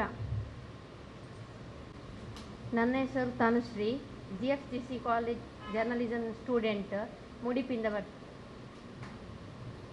ನನ್ನ ಹೆಸರು ಅನುಷಾ, ನಾನು GFGC ಕಾರ್ಶಿಟ್ ಕಾಲೇಜಿನಲ್ಲಿ ಜರ್ನಲಿಸಮ್ ಕಲಿತಿದ್ದೇನೆ, ಕಾಸರಗೋಡಿಂದ ಬರ್ತೀನಿ. ನನ್ನ ಹೆಸರು ಶ್ರಾವ್ಯ, ನಾನು GFGC ಕಾಲೇಜ್ ಕಾರ್ಶಿಟ್ ಜರ್ನಲಿಸಮ್ ಸ್ಟೂಡೆಂಟ್, ನಾನು ಹೊಸಂಗಡಿಯಿಂದ ಬರ್ತೀನಿ. ನನ್ನ ಹೆಸರು ಸವಿತಾ, GFGC ಕಾರ್ಶಿಟ್ನ ಜರ್ನಲಿಸಮ್ ಸ್ಟೂಡೆಂಟ್, ನಮ್ಮೂರು ಬೆಳಗಾಂ. ನಾವಿಲ್ಲಿ ಸ್ಟಡಿಗೋಸ್ಕರ ಬಂದಿದ್ದೀವಿ. ನನ್ನ ಹೆಸರು ಶಿವಾನಿ ಬಾಯಿ, GFGC college student, journalism subject. ನಾನು ಬರೋದು ಕೊಂಚಾಡಿಯಿಂದ. ನನ್ನ ಹೆಸರು ಪೂರ್ವಿ, ನಾನು GFGC ಕಾರ್ಶಿಟ್ ಕಾಲೇಜಿಂದ ಬಂದಿದ್ದೇನೆ, ನನ್ನ ಊರು ಕಲ್ಕತ್ತಾ. ನನ್ನ ಹೆಸರು ಕೌಶಿಕ್, ಜರ್ನಲಿಸ್ಟ್ ಸ್ಟೂಡೆಂಟ್, ಬರೋದು ಕಾಸರಗೋಡಿಂದ. ನನ್ನ ಹೆಸರು ತೇಜಸ್, ನಾನು ಕಾಸರಗೋಡಿಂದ. ನನ್ನ ಹೆಸರು ಭವಿತ್, ನಾನು ಹೊಸಂಗಡಿಯಿಂದ ಬರ್ತಿದ್ದೇನೆ. ನನ್ನ ಹೆಸರು ಅಂಕಿತ್, ನಾನು ಜರ್ನಲಿಸಮ್ ಸ್ಟೂಡೆಂಟ್, GFGC ಕಾರ್ಶಿಟ್ಟಿಂದ ಬಂದಿದ್ದೀನಿ, ಬೆಳ್ತಂಗಡಿ ಊರು ನನ್ನದು. ನನ್ನ ಹೆಸರು ಮೊಹಮ್ಮದ್ ಅಜ್ಮಲ್, GFGC ಕಾರ್ಶಿಟ್ ಕಾಲೇಜಿಂದ ಬಂದಿದ್ದೇನೆ, ಜರ್ನಲಿಸ್ಟ್ ಸ್ಟೂಡೆಂಟ್, ಊರು ಮೂಡುಬಿದಿರೆ. ಪತ್ರಿಕೋದ್ಯಮದ ಎಲ್ಲ ವಿದ್ಯಾರ್ಥಿಗಳಿಗೆ ನಾವು ಉಜ್ವಲವಾದ ಭವಿಷ್ಯವನ್ನು ಹಾರೈಸ್ತೇವೆ. ನಾವೆಲ್ಲ ಮಾಧ್ಯಮಗಳಲ್ಲಿ ಇದ್ದರೂ ಕೂಡ ನಾವು ಪತ್ರಿಕೋದ್ಯಮದ ವಿದ್ಯಾರ್ಥಿಗಳಾಗಿ ಅದನ್ನು ಕೆಲಸ ಮಾಡ್ತಾ ಇಲ್ಲ. ಬಹುಶಃ ನಾನು ಒಬ್ಬ ಮಾಧ್ಯಮದವನಾಗಿ ಒಂದು ಸಂಸ್ಥೆಯ ಸ್ಥಾಪಕ ಅಥವಾ ಒಂದು ಹೆಡ್ ಆಗಿ ಕೆಲವರೆಲ್ಲ ನಮ್ಮಲ್ಲಿಗೆ ಬರ್ತಾರೆ, ಜಾಬ್ ಕೇಳಿಕೊಂಡು ಬರ್ತಾರೆ, ಕೆಲವರು ಅಪ್ರೆಂಟಿಸ್ಶಿಪ್ಪಿಗೆ ಬರ್ತಾರೆ, ಇಂಟರ್ನ್ಶಿಪ್ಪಿಗೆ. ಆಗ ನಾನು ಫಸ್ಟ್ ಅವರಿಗೆ ಹೇಳೋದು, ಅವ್ರು ಯಾರ ಹತ್ರವೂ ಕೂಡ ನಾನು ಡಿಗ್ರಿ ಸರ್ಟಿಫಿಕೇಟ್ ಆಗಲಿ ಅಥವಾ ಮಾಧ್ಯಮ ಏನು ನಿಮ್ಮ ಕ್ವಾಲಿಫಿಕೇಷನ್ ಏನು ಅಂತ ಕೇಳೋದಿಲ್ಲ. ಫಸ್ಟ್ ಅವರಿಗೆ ಹೇಳುವಂಥದ್ದು, ನೀವು ಅವನು ಫಸ್ಟ್ ಚಪ್ಪಲ್ ಹೇಗೆ ಇಡೋದು ಅಂತ ನಾನು ಹೇಳ್ಕೊಡ್ತೇನೆ. ಯಾಕೆ ಹೇಳಿದರೆ, ನಿಮಗೆ ಗೊತ್ತಿದೆ, ಈಗ ನಮ್ಮಲ್ಲಿ ಕ್ಯಾಮರಾಮ್ಯಾನ್ ಆಗಿ ಬರುವವರಿಗೆ ಅವರು ಎಲ್ಲ ಒಂದು ಕಾರ್ಯಕ್ರಮಕ್ಕೆ ಹೋಗ್ತಾರೆ, ಆಗ ಕಾರ್ಯಕ್ರಮದಲ್ಲಿ ಯಾರು ಇರುವುದಿಲ್ಲ ಬಹುಶಃ, ಆಗ ಅವರಿಗೆ ಚಪ್ಪಲ್ ದೊಡ್ಡ ಇಶ್ಯೂ ಆಗೋದಿಲ್ಲ, ಎಲ್ಲ ಒಂದು ಕಡೆ ಇಟ್ಟು ಅವರು ಹೋಗ್ತಾರೆ. ಬರ್ತಾ 2-3 ಗಂಟೆ ಕಾರ್ಯಕ್ರಮ ಆಗುವಾಗ, ಕಾರ್ಯಕ್ರಮ ಮುಗಿಸುವಾಗ ಪಾಪ ಅವರು ಚಪ್ಪಲೇ ಇರುವುದಿಲ್ಲ ಅಲ್ಲಿ. ಯಾಕೆ ಹೇಳಿದರೆ ಅಷ್ಟು ರಾಶಿ ಚಪ್ಪಲಾಗಿರ್ತದೆ. ಇವರಿಗೆ ನೆಕ್ಸ್ಟ್ ಪ್ರೋಗ್ರಾಮ್ಗೆ ಓಡಬೇಕು, ಅವರ ಚಪ್ಪಲಿ ಎಲ್ಲಿಡುವುದು ಅಂತ ಅವರಿಗೆ ಗೊತ್ತಿರದೇ ಇರುವ ಕಾರಣ ಅಲ್ಲಿ ಅವರಿಗೆ ಚಪ್ಪಲಿ ಇಲ್ಲದೆ ಬರಿಗಾಲಲ್ಲಿ ಬಂದದ್ದು ಉಂಟು. ಸೆಕೆಂಡ್ ಒನ್, ನಮ್ಮ ಕ್ಯಾಮರಾಮ್ಯಾನ್ಗಳಿಗೆ ನಾನು ಫಸ್ಟ್ ಕೇಳೋದು, ನಿಮ್ಮ ಬ್ಯಾಗನ್ನು ಎಲ್ಲಿಡಬೇಕು ಅಂತೇಳಿ. ನಮ್ಮ ಕ್ಯಾಮರಾ ಬ್ಯಾಗನ್ನು ಕೊಟ್ಟಿರ್ತೇವೆ, ಕಾರ್ಯಕ್ರಮಕ್ಕೆ ಅವರು ಹೋಗ್ತಾರೆ, ಆಗ ಯಾರಲ್ಲಿ ಇರುವುದಿಲ್ಲ, ಇವರೊಂದು ಮೂಲೆಯಲ್ಲಿ ಕ್ಯಾಮರಾ ಬ್ಯಾಗನ್ನು ಇಟ್ಟಿರ್ತಾರೆ, ಅವರ ಪಾಡಿಗೆ ಅವರು ಶೂಟಿಂಗ್ ಮಾಡ್ತಾ ಇರ್ತಾರೆ. ಅವರು ಹಿಂದಿರುಗಿ ನೋಡುವಾಗ ಇವರ ಕ್ಯಾಮರಾ ಬ್ಯಾಗಲ್ಲಿ ಕೆಲವರು ಫೋಟೋಗ್ರಾಫರ್ ಲೆನ್ಸ್ ಇರ್ತದೆ, ನಮ್ಮ ಚಾರ್ಜರು ಮತ್ತೊಂದೆಲ್ಲ ಇರ್ತದೆ, ಅದರ ಮೇಲೆ ನಿಂತು ಕಾರ್ಯಕ್ರಮ ನೋಡ್ತಾ ಇರ್ತಾರೆ. ಸೊ ಅದು ಒಂದು ನಾವು ಅವೇರ್ನೆಸ್ ಅವರಿಗೆ ಕೊಡ್ತೇವೆ, ಫಸ್ಟ್ ನಿಮ್ಮ ಬ್ಯಾಗನ್ನು ಎಲ್ಲಿ ಇಡೋದು ಅಂತೇಳಿ. ಥರ್ಡ್ ಒನ್, ಟ್ರೈಪಾಡ್ ಇದೆ. ಟ್ರೈಪಾಡನ್ನು ಕೆಲವರು ಫಸ್ಟ್ ಬಂದವರು ಅವರದನ್ನು ಕಾಲನ್ನು ಹೇಗೆ ಎಳೆಯುವುದು ಅಂತ ಗೊತ್ತಾಗೋದಿಲ್ಲ, ಅವರ ಕಾಲನ್ನು ಎಳೆಯುವ ಪೆಟ್ಟಿಗೆ ಈಚೆಯವನ ತಲೆಗೆ ಒಂದು ಪೆಟ್ಟು ಬೀಳ್ತದೆ. ಸೊ ಈ ಒಂದು ಸಿಂಪಲ್ ಎಥಿಕ್ಸನ್ನು ಅವರು ಹೇಳಿ ನಾವೆಲ್ಲ ಮಾಧ್ಯಮಕ್ಕೆ ಬಂದವರು. ನೀವು ಹಾಗಲ್ಲ, ನಿಮಗೆ ಉಜ್ವಲ ಭವಿಷ್ಯವಿದೆ. ಇವತ್ತು ದಯಾನಂದ ಪೈ ಏನು ಸಂಸ್ಥೆ ಇದೆ, ಅದರ ಮಕ್ಕಳು ನಮ್ಮ ನವೀನಣ್ಣನ ಜೊತೆಗೆ ನಮ್ಮ ವಸಂತ ಕೋಣಾಜಿ ಅವರ ಅಣ್ಣ ಅವರೊಟ್ಟಿಗೆ ತುಂಬ ಕೃಷಿ ಪ್ರಾತ್ಯಕ್ಷಿಕೆ ಬಂದರು, ಬೇರೆ ಬೇರೆ ಕಾರ್ಯಕ್ರಮ ಅಂತ ಉಜ್ವಲವಾದಂಥ ಭವಿಷ್ಯ ನಿಮಗಿದೆ.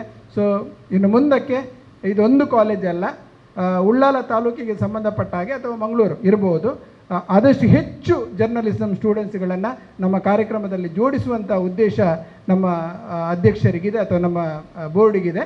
ಸೊ ನೀವು ಮುಂದಕ್ಕೆ ಕೂಡ ಇಂತಹ ಕಾರ್ಯಕ್ರಮಗಳಲ್ಲಿ ಆದಷ್ಟು ಹೆಚ್ಚಿನ ಸಂಖ್ಯೆಯಲ್ಲಿ ಭಾಗವಹಿಸಿ. ಯಾರಾದರೂ ಇಂಟ್ರೆಸ್ಟ್ ಇದ್ದರೆ ನಿಮ್ಮ ಈಗ ಮೂಡಬಿದ್ರೆಯವರಿದ್ದಾರೆ, ಬೆಳ್ತಂಗಡಿಯವರಿದ್ದಾರೆ, ಬೈಕಂಪಾಡಿ ಸುರತ್ಕಲ್ ಕಡೆಯವರಿದ್ದಾರೆ ಅಂತ ಹೇಳಿದರು. ವಿದ್ಯಾರ್ಥಿಗಳು ಆಯಾಯ ವ್ಯಾಪ್ತಿಯ ಮಾಧ್ಯಮಗಳಲ್ಲಿ ನಿಮ್ಮನ್ನು ಸಂಪರ್ಕ ಮಾಡಿಸಿ ನಾವು ಕೊಡ್ತೇವೆ. ಮಂಗಳೂರಲ್ಲಿ ಇಂಟ್ರೆಸ್ಟ್ ಇದ್ದರೆ ಮಂಗಳೂರಲ್ಲಿ ಚಾನಲ್ಗಳೊಂದಿಗೆ, ಮತ್ತು ಇವರದ್ದು ಇಲ್ಲಿ ಹಬ್ಬಕ್ಕ ಅಂತ ಇದೆ, ಇನ್ನೊಂದು ಪೊಸಕ್ರೋಲ್ ಚಾನಲ್ ಅಂತಿದೆ, ಚಾನಲ್ 9 ಇದೆ. ನಿಮಗೆ ಅವಕಾಶಗಳು, ನೀವು ರಜೆಯಲ್ಲಿ ಮನೆಯಲ್ಲಿ ಕೂತ್ಕೊಳ್ಬೇಡಿ. ಮನೆಯಲ್ಲಿ ಕೂತ್ಕೊಂಡು ಅದು ಏನಾಗ್ತದೆ ಅಂದರೆ, ನಾವು ಕೂಡ ಅಷ್ಟೇ, ನಾವು ಜರ್ನಲಿಸಮ್ ಮಾಡುವಾಗ ಕ್ಲಾಸಲ್ಲಿ ನಮಗೆ ಏನು ಹೇಳಿಕೊಡೋದಿಲ್ಲ, ಸುದ್ದಿ ಬರೆಯಲಿಕ್ಕೂ ಕಲಿಸುವುದಿಲ್ಲ, ಅದರಲ್ಲಿ ಖಾಲಿ ಸಿಲೆಬಸ್ಗೆ ಮಾತ್ರ ಸೀಮಿತ ಆಗಿರ್ತೇವೆ. ನಾವು ಏನಾದರೂ ಪತ್ರಿಕೆಯಲ್ಲಿ ಪತ್ರಿಕೋದ್ಯಮದಲ್ಲಿ ನಾವು ಮುಂದೆ ಹೋಗಬೇಕಾದ್ರೆ ನಾವು ಫೀಲ್ಡಿಗೆ ಬಂದು ಮಾತ್ರ ಕಲೀಲಿಕ್ಕೆ ಅವಕಾಶ. ಇಲ್ಲಿ ಪತ್ರಕರ್ತರಾಗುವವರು ಪತ್ರಿಕೋದ್ಯಮ ಮಾಡಿ ಬರಬೇಕಂತಿಲ್ಲ, ನಿಮಗಿಂತ ಉತ್ತಮವಾಗಿ ಪತ್ರಿಕೋದ್ಯಮ ಮಾಡದವರು ಕೂಡ ಅದಕ್ಕಿಂತ ತುಂಬ ಶಾರ್ಪ್ ಇರ್ತಾರೆ. ಅಂದರೆ ಸುದ್ದಿಗಳಲ್ಲಿ ಚಾಣಕ್ಯತೆ ಇರ್ತದೆ, ಅವರ ಹತ್ರ ಕೌಶಲ್ಯ ಇರ್ತದೆ. ಆದ್ದರಿಂದ ನೀವು ಪತ್ರಿಕೋದ್ಯಮ ವಿದ್ಯಾರ್ಥಿಗಳಾಗಿ ನೀವು ಮುಂದಿನ ದಿನಗಳಲ್ಲಿ ಪತ್ರಿಕೋದ್ಯಮದಲ್ಲಿ ತೊಡಗಿಸಿಕೊಳ್ಳುವುದಿದ್ದರೆ, ಅಂದರೆ ಆ ಯೋಜನೆ ಇದ್ದರೆ, ನಿಮಗೆ ಮಂಗಳೂರಲ್ಲಿ ಇದೆ, ಮೀಡಿಯಾಗಳಿದೆ, ಮೂಡಬಿದ್ರೆ ಕಡೆ ಇದೆ, ಸುರತ್ಕಲ್ ಕಡೆ ಇದೆ, ಉಳ್ಳಾಲ ಬಂದರೆ ನಾವಿದ್ದೇವೆ. ಯಾರು ಬೇಕಾದರೂ ಬಂದು ಇದು ಮಾಡ್ಬೋದು. 2 ತಿಂಗಳ ನಿಮ್ಮ 2 ತಿಂಗಳು ಇರ್ತದಲ್ಲ ರಜೆ, ಅದು ಇಂಟರ್ನ್ಶಿಪ್ ಅಂತ ಹೇಳ್ತಾರೆ. ಆ 2 ತಿಂಗಳಲ್ಲಿ ಇಂಟರ್ನ್ಶಿಪ್ ನೀವು ತಗೊಳ್ಬೋದು. ನಿಮಗೆ ಬೇಕಾದ ಸಹಕಾರ ಬೇಕಿದ್ದರೆ ನಮ್ಮನ್ನು ಕನೆಕ್ಟಿವಿಟಿ ಮಾಡಿ, ನಿಮ್ಮ ಸರ್ ಅಭಿಷೇಕ್ ಇದ್ದಾರೆ, ಅವರ ಹತ್ರ ಹೇಳಿ ನಮಗೆ ಒಂದು ಇದು ಮಾಡಿ ಅಂತ ಹೇಳಿ ನೀವು ಎಲ್ಲ ಒತ್ತಡ ಹಾಕಿ ಹೋಗಿ. ನಾನು ಈಗಾಗಲೇ ಒಬ್ಬರು ಮಂಜನಾಡಿ, ಇನ್ನೊಬ್ಬರು ಯಾರು ಮುಡಿಪುನವರು ಇಲ್ಲಿ ಇದ್ದಾರೆ ಅಂತ ಹೇಳಿದರು, ಅವರು ಬನ್ನಿ ಇಲ್ಲಿ ಈಚೆ ಬಂದರೆ ನಿಮಗೆ ಅವಕಾಶ ಕೊಡ್ತೇವೆ ನಾವು, ಸಂಘ ಅಂತೇಳಿ, ಜರ್ನಲಿಸಮ್ ವಿದ್ಯಾರ್ಥಿ ಸಂಘ, ಮತ್ತು ಉಳ್ಳಾಲ ಪತ್ರಕರ್ತರ ಸಂಘ. ಬೇಕಾದರೆ ಮಂಗಳೂರಿನ ಪತ್ರಕರ್ತರ ಸಂಘವನ್ನು ಕೂಡ ತಗೊಂಡು ನಾವು ಒಂದು ಕಾರ್ಯಕ್ರಮವನ್ನು ನಿಮ್ಮ ದಯಾನಂದ ಪೈ ಕಾಲೇಜಲ್ಲಿ ಮಾಡುವಂತ ಹೇಳಿದ್ದೇನೆ, ಅವರು ಮಾಡ್ತಾರೆ ಅಂತ ಹೇಳಿದ್ದಾರೆ. ನಿಮ್ಮ first year, second year, third year ಮತ್ತು ಈಗ ಥರ್ಡ್ ಇಯರ್ ಔಟ್ ಬ್ಯಾಚ್ ಇದೆಲ್ಲ, ಅವರನ್ನು ಅಲ್ಲಿ ತುಂಬ ಮಾಧ್ಯಮ ನಮ್ಮ ಮಿತ್ರರು ಬರ್ತಾರೆ, ಅವರು ನಿಮಗೆ ಉದ್ಯೋಗ ಮಾಹಿತಿಯನ್ನು ಕೊಡ್ತಾರೆ ಮತ್ತು ಹೇಗೆ ಕೌಶಲ್ಯವನ್ನು ಕೂಡ ಕಲಿಸಿಕೊಡ್ತಾರೆ. ಅದೊಂದು ಕಾರ್ಯಕ್ರಮ ಆಗಸ್ಟಲ್ಲಿ ಇಡುವ ಅಂತ ಹೇಳಿದ್ದೇವೆ ನಾವು ಆಲ್ರೆಡಿ. ಅದನ್ನು ನಾವು ಒಂದು ಕಾರ್ಯಕ್ರಮವನ್ನು ಆಯೋಜಿಸ್ತೇವೆ, ಅಲ್ಲಿಗೆ ಎಲ್ಲ ಬನ್ನಿ. ಮತ್ತು ಈ ಕಾರ್ಯಕ್ರಮಕ್ಕೆ ಬಂದವರಿಗೆ ಆ ದಿವಸ ಏನಾದರೂ ಒಂದು ಸರ್ಟಿಫಿಕೇಟ್ ಕೊಡುವ ಯೋಜನೆ ಮಾಡ್ತೇವೆ ನಾವು. ವರದಿ ಮಾಡಬೇಕು ಅಂತ ಮನಸ್ಸಾದರೆ, ಈಗ ಗೊತ್ತಿದೆ ನಿಮ್ಮ ಮೊಬೈಲೆಲ್ಲ ತುಂಬ ಹೈಫೈ ಇದೆ, ಅದರಲ್ಲೇ ನೀವು ರೆಕಾರ್ಡ್ ಮಾಡಿ ವಾಯ್ಸ್ ಓವರ್ ಕೊಡಿ, ಒಂದು ಚಿಕ್ಕ ಒಂದು 5 ನಿಮಿಷದ ಚಿಕ್ಕ ಏನಾದರೂ ಸುದ್ದಿ ಸಮಾಜಮುಖಿಯಾಗಿದ್ದರೆ ಅದನ್ನು ಕಳಿಸ್ಕೊಡಿ. ನಮ್ಮ ಯೂಟ್ಯೂಬ್ ಮತ್ತು ನಮ್ಮ ನ್ಯೂಸಲ್ಲಿ ಅಥವಾ ಟಿ ವಿ ಚಾನಲಲ್ಲಿ ಅದನ್ನು ಪ್ರಸಾರ ಮಾಡ್ತೇವೆ, ನಿಮ್ಮ ಹೆಸರಲ್ಲೇ ಮಾಡ್ತೇವೆ.